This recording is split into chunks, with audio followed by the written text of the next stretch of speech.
The role of female slave resistance during the Haitian Revolution.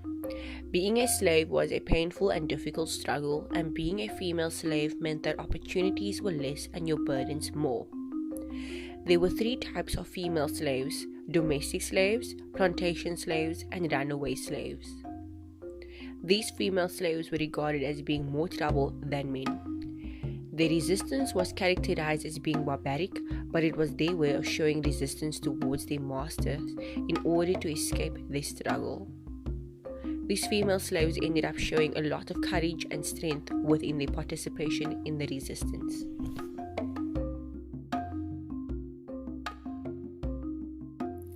The domestic female slaves had a close relationship with their masters. They led an easy and more privileged life. The domestic slaves who refused to obey their masters and mistresses, despite the fact they had an easy life. Domestic slaves refused to carry out their set task. For instance, they refused to carry out the trash, used more than twice the quantity of soap to do the laundry. The female domestic slaves displayed the greatest degree of duality of behavior.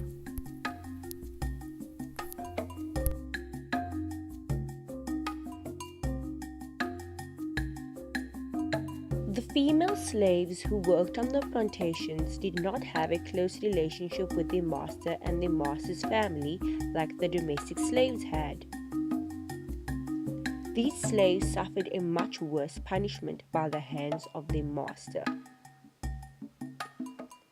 A way in which they showed resistance was through either destroying crops or by not fulfilling their daily duties through prolonging the process on the plantation. These female slaves also resisted through running away, even if it was not for a long period of time, due to their mainly running away to meet up with loved ones. When they intended to run away forever as a form of resistance, it then usually resulted in them taking part in revolts with the male slaves.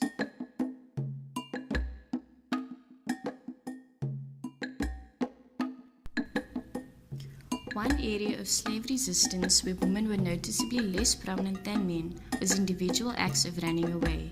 It may not have been that women had less desire to run away, but the opportunities were less.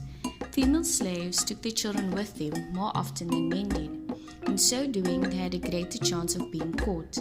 Women had a tendency to run away to kin, other than staying away permanently, showing strong family bonds. In the process of being caught as a runaway, women and children were forced to wear collars. Another way in which they showed resistance was through taking part in revolts led by male slaves, in which they would either carry arms and ammunition on them, in which they fought with, or they would grow crops in order to keep those taking part in the revolts fed and strengthened. This was their way of playing an active role within the resistance that took place.